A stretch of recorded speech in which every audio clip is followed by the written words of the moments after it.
உட்காருங்க. என்ன மாப்பிள்ள ஆச்சு? ஏதாவது அடிபட்டுருச்சா இல்லை ஆக்சிடென்ட் ஏதாவது? எங்க இந்தாங்க தண்ணி. என்னங்க ஆச்சு? என்னடி நினைச்சிட்டு இருக்கா அவன்? யாருங்க? என்ன அடிச்சு கொண்டுட்டா உன்னை கட்டிக்கலாம் நினைக்கிறானா அவன்? என்னங்க சொல்றீங்க? என்ன அடிக்க ஆள் அனுப்பியிருக்கா. நடு ரோட்ல என்ன போட்டு அந்த அடி அடிக்கிறானுங்க. யார் மாப்பிள்ள? வேற யாரு? அந்த அருணோட அப்பா பெருமாள் தான்.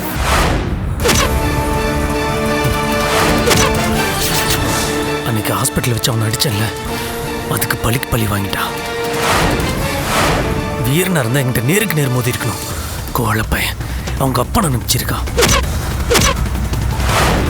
என்ன மாப்பிள்ள அநியாயமா இருக்கு? உங்க மேல கை வச்சவன சும்மா விடக்கூடாது. வாங்க போலீஸ் ஸ்டேஷன்ல போய் கம்ப்ளைண்ட் பண்ணலாம். நாம எந்த தப்பும் பண்ணல, யாருக்கும் பயப்படவும் வேண்டாம். மாப்பிள்ள வாங்க போலீஸ் ஸ்டேஷன் போவோம். யாரா இருந்தாலும் சும்மா விடக்கூடாது. அப்பா புரியாம பேசாதீங்கப்பா. பெருமாள் எதிர்த்து ஒண்ணும் பண்ண முடியாது. அவரு பெரிய தாதாப்பா. அதனாலதான் அந்த புறம்புக்கு ஓடி ஒளிஞ்சிட்டு அவங்க அப்பா நினைச்சிருக்கானா? இது பாருங்க, இதுக்கும் அருணுக்கும் எந்த சம்மந்தமும் இருக்காதுங்க. பெருமாள் மேல போலீஸ் கம்ப்ளைண்ட் கொடுத்ததே அருண் தான். அவர் இப்படி பண்ண வாய்ப்பே இல்லைங்க. அப்ப நான் போய் சொல்றேங்கறியா? என்ன அடிச்சிட்டாங்க நான் போய் சொல்லி நானே நாடகம் ஆடுறேனா? என்னங்க நான் அப்படி ஏதாவது சொன்னேனா? அருண் மேல எப்பற கை வைக்கலாம்னு என்ன சொல்லிட்டு அடிச்சான். அப்படின்னா என்ன அர்த்தம்? அவன் சொல்லாம நான் உன்னை அடிச்சது அவங்க அப்பனுக்கு எப்படி தெரியும்? அது எனக்கு தெரியாதுங்க. ஆனா அருண் கண்டிப்பா உங்களை அடிக்க சொல்லிருக்க மாட்டாரு. அந்த பெருமாளே ஒரு அயோக்கியன். அவனோட புள்ள மட்டும் என்ன யோகியன் அவன் இருக்க போறான். அந்த விக்ரம் அடுத்தவனுக்கு நிச்சயமான பொண்ணை கல்யாணம் பண்ணிக்கணும்னு ஆசைப்பட்டு செத்து போனான். இப்ப இந்த அருண் அடுத்தவன் பொண்டாட்டி தான் அடையணும்னு சொல்லி கங்கணம் கட்டிட்டு தெரியறான். சரியான கேடு கட்ட குடும்பம்.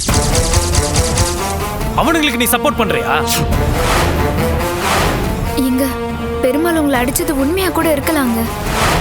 ஆனா அதுக்கு அருண் காரணமா இருக்க மாட்டாருன்னு தாங்க சொல்றேன். புருஷங்க அடி வாங்கிட்டு வந்து நிக்கிற, என்ன பத்தி கவலைப்படாம இப்ப கூட அந்த அருணுக்கு சப்போர்ட் பண்ணி பேசிட்டு இருக்க. அவன் தான் உனக்கு முக்கியமா போயிட்டானடி. நீங்க என்ன தப்பா புரிஞ்சு பேசிட்டு இருக்கீங்க. ஆமா நான் தான் தப்பா புரிஞ்சுட்டேன். ஏன்னா நான் படிக்காத முட்டாள் இல்ல, அதனால நான் தப்பா தான் புரிஞ்சிட்டு இருக்கேன். நான் பண்றது எல்லாமே தப்பா தான் இருக்கும். நீ அந்த அருணும் பெரிய பெரிய படிப்புலாம் படிச்சுட்டு வந்திருக்கீங்களா, அதனால நீங்க பண்றது எல்லாமே சரியாதான் இருக்கும். நீ வேலைக்காக கல்யாணம் ஆகலின்னு போய் சொல்லிட்டு போவ, அது தப்பு இல்ல. நீ நான் கட்டின தாலி கழட்டி வச்சுட்டு போவ, அது தப்பு இல்ல. அந்த அருண் அடுத்தவன் பொண்டாட்டி பின்னாடி நாக்க தொங்க போட்டு வெக்கமே இல்லாம சுத்துவான், அதெல்லாம் தப்பே இல்ல. ஏன்னா நீங்களே படிச்சவங்க இல்ல. இப்ப எதுக்காக தேவையில்லாம பேசிட்டு இருக்கீங்க? கொஞ்சம் அமைதியா இருமா. நீங்க சும்மா இருங்கப்பா. நடந்ததெல்லாம் மறந்துட்டேன்னு காலையில கூட சொன்னீங்க. அதுக்குள்ள என்னங்க ஆச்சு? நடு ரோட்ல என்ன போட்டு அந்த அடி அடிச்சிருக்கானுங்க. என் உசுர கையில பிடிச்சிட்டு வந்து நிக்கிறேன். இப்ப கூட நீ அந்த அருணுக்கு தானே சப்போர்ட் பண்ணி பேசிட்டு இருக்க. அப்படின்னா உனக்கு என்ன விட அவன் தான் முக்கியமா போயிட்டானா? முதல்ல அவனையும் உங்களை கம்பேர் பண்றதை நிறுத்துங்க. நீங்க என்ன தொட்டு தாலி கட்டின புருஷன். அருண் எனக்கு நல்ல ஃப்ரெண்டு. எனக்கு 2 பேரும் தாங்க முக்கியம். 2 பேரையும் என்னால விட்டு தர முடியாது. யோ கேட்டியா? உன் பொண்ணு என்ன சொன்னான்னு கேட்டியா? அவளுக்கு 2 பேர் வேணுமா? அந்த அருணை வேணுங்கிற என்னை வேணுங்கிற அப்படின்னா என்ன அர்த்தம்? சீ கேவலமா இருக்கியா? மாப்பிள்ள பிரியா சொன்னதை நீங்க தப்பா புரிஞ்சுக்கிட்டீங்க. என்னைய தப்பா புரிஞ்சுக்கிட்ட? இப்ப புரியுதுடி. நீ மான ரோசத்துக்கு பயந்துதான் விஷம் குடிச்சேன்னு நினைச்சேன். இல்லடி, அந்த அருண் கூட நீ சேர முடியலங்கிற ஆதங்கத்துல தான் குடிச்சிருக்க. இப்படி பேசுறதுக்கு உங்களுக்கு வெக்கமா இல்ல? நான் புருஷன் முன்னாடி இன்னொருத்தனை முக்கியம்னு சொல்றேன், உனக்கு வெக்கமா இல்ல? உங்ககிட்ட பேசுறது ஒண்ணுதான், செவத்துக்கிட்ட பேசுறது ஒண்ணுதான். என்ன எதுக்குங்க காப்பாத்துனீங்க? அப்படியே விட்டு இருந்தா நான் செத்து போயிருப்பேன். ஏன்டி சாகணும்? நான் தான் சாகணும். நடக்கிற கன்றாவிலாம் பார்த்துட்டு நான் இன்னும் உயிரோட இருக்கேன் பாரு. மிச்ச விஷம் இருந்தா எனக்கு ஊத்திரு, நான் மொத்தமா ஒரு ரேடியா போய் சேர்ந்துடுறேன். உங்களால திருத்தவே முடியாதுங்க.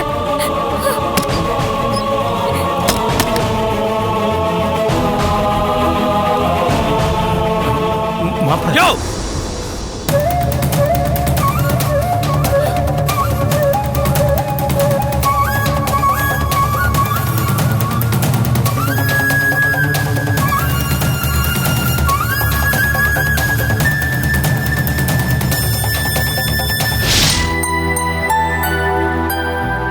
என்னம்மா ஐனிங்க? ஆமாண்ணே.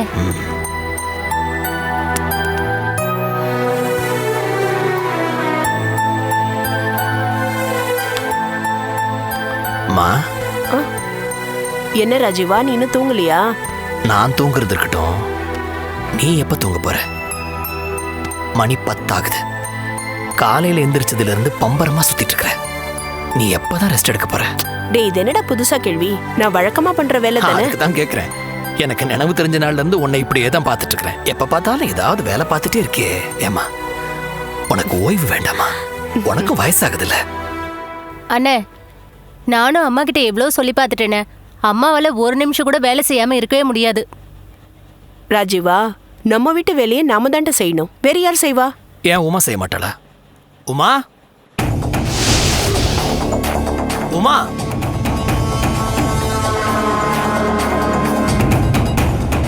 என்னங்க? ஏன் உமா, அம்மா இவ்வளவு வேலை செஞ்சு கஷ்டப்படுறாங்களே, நீ கூட மாட ஒத்தாசையா இருக்கக்கூடாதா? நானா செய்ய மாட்டேங்கிறேன். அவங்க தான் எல்லா வேலையும் இழுத்து போட்டு செய்யறாங்க. ரெஸ்ட் எடுத்துக்கோங்கன்னு சொன்னா கேட்கவே மாட்டேங்கிறாங்க. பதிலுக்கு பதில் பேசாத. அவங்க ஒர்க்கை நீயும் ஷேர் பண்ணிக்க. என்ன, பெரியவங்க அப்படிதான் சொல்லுவாங்க, நாம தானே பார்த்து நடத்துக்கணும். சும்மா பதில் பேசிட்டு. மா, இந்த அப்படி. என்னடா இது? அடப்பிடிமா.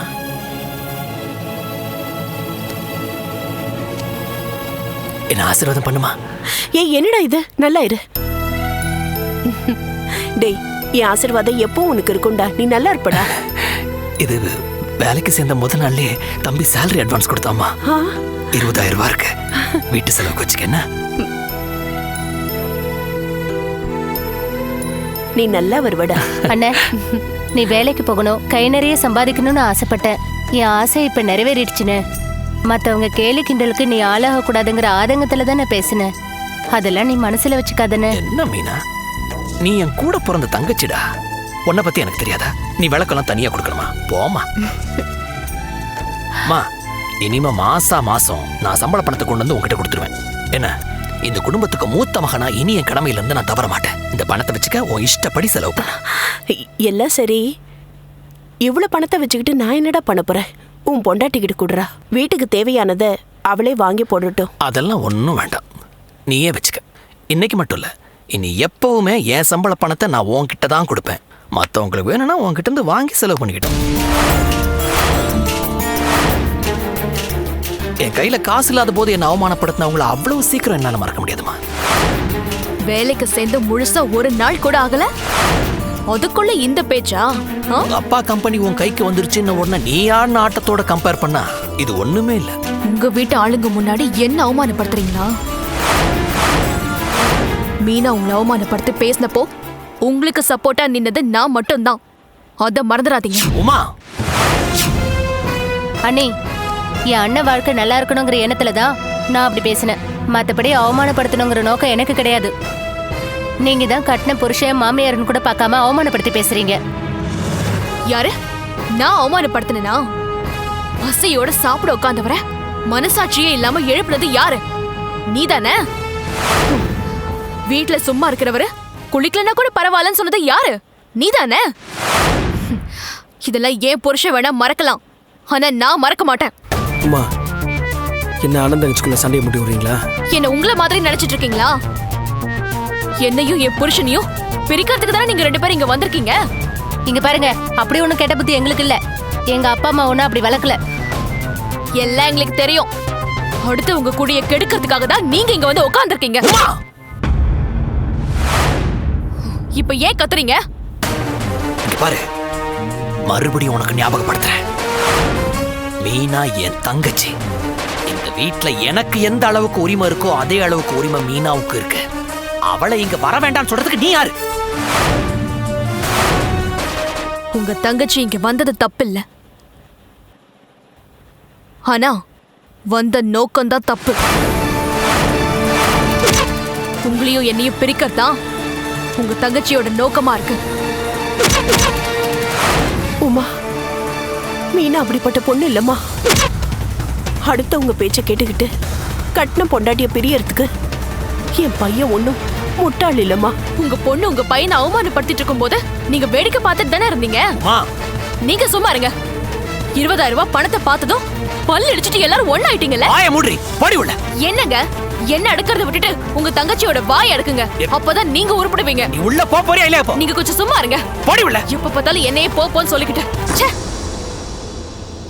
அண்ணே, அண்ணி கைக்கு கம்பெனி பொறுப்பு வந்ததும் உன்னையும் அம்மாவையும் அவமானப்படுத்தினதை என்னால் தாங்கிக்க முடியல. எப்படியாவது உன்னை வேலைக்கு அனுப்பணுங்கிற நோக்கத்தில் கொஞ்சம் கடுமையாக நடந்துக்கிட்டேன். தப்பா நினைக்காதண்ணே, என்னை மன்னிச்சிருண்ணே. என்னம்மா நீ இப்படிலாம் பேசுற? ராஜு, எனக்கு உன்னை பத்தி தெரியாதா? நான் பேசினதெல்லாம் மனசில் வச்சுக்காதீங்க. நீங்கள் வேலையில் சேரணும் தான் அப்படி பேசிட்டா. மாப்பிள்ள, நீங்க தாலி கட்டினதுக்கு அப்புறமா தான் இவ உங்களுக்கு பொண்டாட்டி. ஆனா பிறந்ததுல இருந்து இவ எனக்கு தங்கச்சி. எனக்கு தெரியாத என் தங்கச்சியை பத்தி. சரி நேரமாது மாப்பிள்ள, நாளைக்கு ஆஃபீஸுக்குள்ள போய் தூங்குங்க.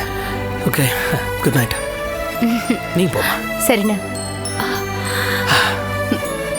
ராஜீவா, அம்மா, என் வயித்துல பிறந்த குழந்தைங்க ஒண்ணுக்கு ஒண்ணு ஆதரவா பாசமா இருக்கிறத பார்க்கும்போது மனசுக்கு சந்தோஷமா இருக்குடா.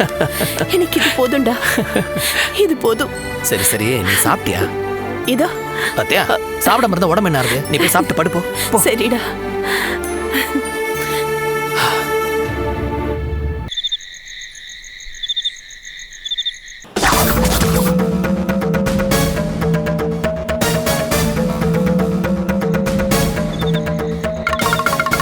ஜக்கம்மா, ஜெய் ஜக்கம்மா. நல்ல காலம் பிறக்குது, நல்ல காலம் பிறக்குது. இந்த பங்களா வீட்டுக்கு நல்ல காலம் பிறக்குது, நல்ல காலம் பிறக்குது. பட்ட கஷ்டமெல்லாம் தீருது, பட்ட கஷ்டமெல்லாம் தீருது. நல்ல காலம் பிறக்குது, நல்ல காலம் பிறக்குது. இந்த பங்களா வீட்டுக்கு நல்ல காலம் பிறக்குது. பட்ட கஷ்டமெல்லாம் தீருது, பட்ட கஷ்டமெல்லாம் தீருது. ஜெய் ஜக்கம்மா, ஜெய் ஜக்கம்மா. நல்ல குறி சொல்லு, நல்ல குறி சொல்லு. ஜெய் ஜக்கம்மா, ஜெய் ஜக்கம்மா. நல்ல காலம் பிறக்குது, நல்ல காலம் பிறக்குது. இந்த டாக்டர் வீட்டுக்கு நல்ல காலம் பிறக்குது. தொலைஞ்சு போனது கிடைக்க போகுது, தொலைஞ்சு போனது கிடைக்க போகுது. ஜெய் ஜக்கம்மா, ஜெய் ஜக்கம்மா. இந்த குடும்பத்தோட குலவிளக்கு அணையாது. ஜக்கம்மா சொல்றா, ஜக்கம்மா சொல்றா. இந்த குடும்பத்தோட குலவிளக்கு அணையாது. ஜக்கம்மா சொல்றா, ஜக்கம்மா சொல்றா. இந்த வீட்டு குடும்ப ராணி தேடி ஓடி வர போறா. நல்ல காலம் பிறக்குது, நல்ல காலம் பிறக்குது. தொலைஞ்ச பொருள் கிடைக்க போகுது, தொலைஞ்ச பொருள் கிடைக்க போகுது. உங்க துக்கம்லாம் உங்களை விட்டு தூர போக போகுது. உங்க தேவதை உங்களை தேடி வர போறா. இந்த குடும்பத்தோட குலவிளக்கு உங்களை தேடி வர போகுது, தேடி வர போகுது. நல்ல காலம் பிறக்குது, நல்ல காலம் பிறக்குது. இந்த குடும்பத்தோட குலவிளக்கு அணையாது, அணையாது. ஜக்கம்மா சொல்றா, ஜக்கம்மா சொல்றா. நல்ல காலம் பிறக்குது, நல்ல காலம் பிறக்குது. இந்த பங்களா வீட்டுக்கு நல்ல காலம் பிறக்குது, நல்ல காலம் பிறக்குது. பட்ட கஷ்டமெல்லாம் தீரப்போகுது, பட்ட கஷ்டமெல்லாம் தீரப்போகுது. ஜெய் ஜக்கம்மா, ஜெய் ஜக்கம்மா. டாக்டர் குடும்பத்துக்கு நல்ல காலம் பிறக்குது, நல்ல காலம் பிறக்குது. ஜக்கம்மா வாக்கு மாறாது, ஜக்கம்மா வாக்கு மாறாது. நல்ல காலம் பிறக்குது, நல்ல காலம் பிறக்குது. இந்த குடும்பத்துக்கு நல்ல காலம் பிறக்குது, நல்ல காலம் பிறக்குது. ஜக்கம்மா வாக்கு மாறாது, ஜக்கம்மா வாக்கு மாறாது. அண்ணே, அண்ணே, அண்ணே. ராஜி, என்னம்மா? உன்கிட்ட கொஞ்சம் பேசணும். இந்த நேரத்துலயா? மணி என்னம்மாச்சு? தூக்கம் வரலையா உனக்கு? இல்லண்ணே, குடுகுடுப்புக்காரன் வாசல்ல வந்து என்னென்னமோ சொல்லிட்டு போறான். என்ன சொன்னா? நல்ல காலம் பிறக்கும்னா நம்ம வீட்டு குலவிளக்கு அணையல, இந்த வீட்டு மகாராணி ஓடோடி வரப்போறான்னா. அப்படின்னா என்னென்ன அர்த்தம்? மா, அவன் ஏதோ வாய்க்கு வந்ததை உளறி இருப்பாம்மா. அதுக்கெல்லாம் அர்த்தம் தேடக்கூடாது. இல்ல, அவன் சொன்ன விஷயத்த சாதாரணமா எடுத்துக்க முடியல. இந்த வீட்டு குலவிளக்கு அணையலன்னு சொன்னா அப்படின்னா என்னென்ன அர்த்தம்? என்னம்மா அர்த்தம்? அப்போ ஸ்னேகா உயிரோட இருக்கான்னு தானே அர்த்தம்? என்னம்மா என்னென்னவோ சொல்ற? ஸ்னேகா எப்படிம்மா? விளையாடுறியா நீ? இல்லண்ணே, அது மட்டும் இல்லண்ணே, இந்த வீட்டு மகாராணி ஓடோடி வரப்போறான்னு சொன்னானே, அப்ப கண்டிப்பா ஸ்னேகா தானே வரான்னு அர்த்தம். ஏ ராஜி, அவன் போற போக்குல ஏதோ அடிச்சு விட்டு போறாம்மா. அதை போய் பெருசா எடுத்து பேசிட்டு இருக்க. போம்மா, எதுவா இருந்தாலும் காலையில பேசிக்கலாம். அண்ணே, நான் சீரியஸா பேசிட்டு இருக்கேன். குடுகுடுப்புக்காரன் சொன்னதை பார்த்தா நம்ம ஸ்னேகா எங்கேயோ உயிரோட இருக்கான்னு தானே அர்த்தம். செத்து போனவ எப்படிமா உயிரோட இருக்க முடியும்? போம்மா, போய் படுத்து தூங்கு. செத்து போன ஸ்னேகாவை நீ பாத்தியா? இல்லம்மா, போலீஸ் தான் நமக்கு எல்லா ஆதாரத்தையும் காட்டினாங்களேம்மா. போலீஸை விடுனே, அவங்க என்ன கடவுளா? அவங்க சொன்னா எல்லாம் கரெக்டுன்னு ஆயிடுமா?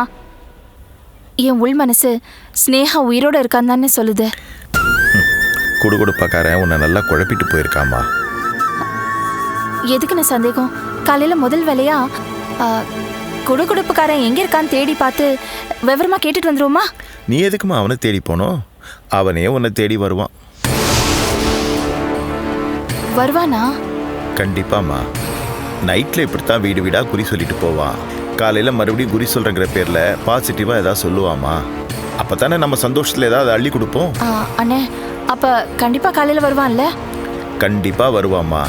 அரிசி பழைய ட்ரெஸ் ஏதாவது கேட்பான், எடுத்து வை கொடுக்கலாம். எடுத்து வைக்கிறேன். ஆனா வந்துருவான்ல? வருவாம்மா. இல்ல, அவன் வரும்போது கண்டிப்பா ஸ்னேகாவை பத்தி கேட்டே ஆகணும். ராஜி, குடுகுடுப்பக்காரன் சொல்றதெல்லாம் சீரியஸா எடுத்துக்க கூடாது, புரியுதா? நீ தரப்போற 5-10 காசைப்பட்டு அவன் ஏதாவது சொல்லுவான். அது எவ்வளவு வேணாலும் போட்டோம், கவலை இல்ல. ஆனா கண்டிப்பா வந்துருவான்ல? கண்டிப்பா வருவாம்மா. காலையில கண்டிப்பா வருவான். நீ போ, படுத்து தூங்கு. போ போம்மா, போ.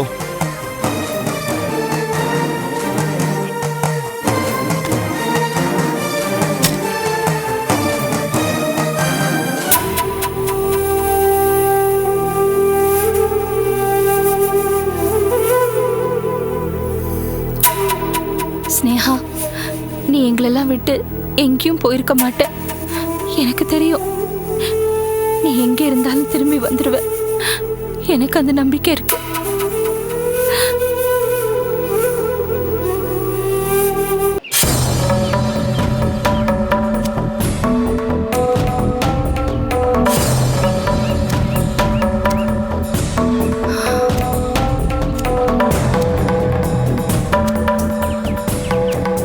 என்ன குடுகுடுப்புக்காரன் கண்டிப்பா வருவான்ல? எத்தனை தடவை கேட்டாலும் ஒரே ஆன்சர் தாம்மா. எனக்கு தெரியாது. என்ன நீ நைட்டு வருவான்னு சொன்னல? ஆமா சொன்னேன். இப்போ என்ன அதுக்கு? உறுதியா வருவானா மாட்டானா எனக்கு எப்படிமா தெரியும்? போன குழப்பாத நீ. என்ன எது நான் குழப்பறேனா? நீதாம்மா தேவையில்லாம குழம்பி போயிருக்க. அண்ணே, குடுகுடுப்புக்காரன் வரட்டும், யார் குழம்பி போயிருக்காங்கன்னு அப்பதான் தெரியும் உனக்கு. அவெல்லாம் ஒரு ஆளுன்னு. ஏம்மா, இந்த ஸ்கூல் பசங்கள்லாம் பரீட்சை ரிசல்ட்டுக்காக காத்துட்டு இருப்பாங்கல்ல, அந்த மாதிரி வெயிட் பண்ணிட்டு இருக்கிய. உனக்கே கொஞ்சம் ஓவரா தெரியலமா? அண்ணா, அவன் சொன்னது ஒன்றும் சாதாரண விஷயம் இல்ல. ஸ்னேகா உயிரோட இருக்கான்னு சொல்லியிருக்கான், திரும்ப வரப்போறான்னு வேற சொல்லியிருக்கான். காக்கா உட்கார பணம்பழம் விழுந்த கதையா இருக்குமா நீ சொல்றது? அவன் போற போக்குல என்னமோ உளறிட்டு போனான். அதை நீ ஸ்னேகாவோட லிங்க் பண்ணி புலம்பிட்டு இருக்கியம்மா. இது பாருண்ண, அவன் ஒன்றும் போற போக்குல ஒன்றும் சொல்ல. டாக்டர் வீடுன்னு கரெக்டா சொன்னான். இது டாக்டர் வீடுன்னு இந்த ஏரியால எல்லாருக்கும் தெரியுமா? வெளியில காம்பவுண்ட் சுவர்ல டாக்டர் கருணாகரன் கொட்டை எழுத்துல போர்டு போட்டிருக்கோம். அதை மறந்துட்டியா என்ன? அண்ணா, இத பாரு, அவன் பேச்ச கேட்டிருந்தா நீ இப்படிலாம் பேசவே மாட்டேன். அவன் சொல்லும் போது அதுல ஒரு ஜீவன் இருந்துச்சு, அதை நான் நல்லா கவனிச்சேன். இத பாருமா, அவன் வந்தான்னா நீ பாட்டுக்கு வாயை கொடுத்துடாத. அப்புறம் அந்த பூஜை இந்த பூஜை பரிகார பூஜைன்னு உங்ககிட்ட காசை கறந்துருவான், ஜாக்கிரதை. முதல்ல அவன் வரட்டும், ஸ்னேகாவை பத்தி அவன் என்ன சொல்றான்னு கேட்போம். உன்னெல்லாம் திருத்தவே முடியாதுமா. ஜெய் ஜக்கம்மா, ஜெய் ஜக்கம்மா. அண்ணே வந்துட்டான். அண்ணே வா வா, உள்ள வா உள்ள வா. வணக்கம் தாயி. வணக்கம் வணக்கம். நேத்து நைட்டு நீ தானே குறி சொன்ன? அத நான் சொல்லல தாயி, ஜக்கம்மா சொன்னா தாயி. இல்ல இல்ல, நீ தானே வந்த. வந்தது நான் தான் தாயி, ஆனா குறி சொன்னது ஜக்கம்மா தாயி. இந்த குலவிளக்கு மகாலட்சுமின்லாம் சொன்னியே, அதுக்கு என்ன அர்த்தம்? காணாம போனவங்க திரும்ப வந்துருவாங்க தாயி. நிஜமாவா?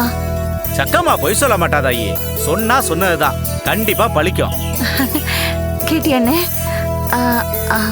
அவளே வந்துருவாளா இல்ல நாங்க தேடி போகணுமா? அதை மட்டும் கொஞ்சம் கரெக்டா சொல்லுங்களேன். நீங்க தேடினாலும் தேடாட்டியும் கூப்பிட்டாலும் கூப்பிடாட்டியும் இந்த வீட்டோட மகாராணி உங்ககிட்ட கண்டிப்பா வந்து சேருவாங்க.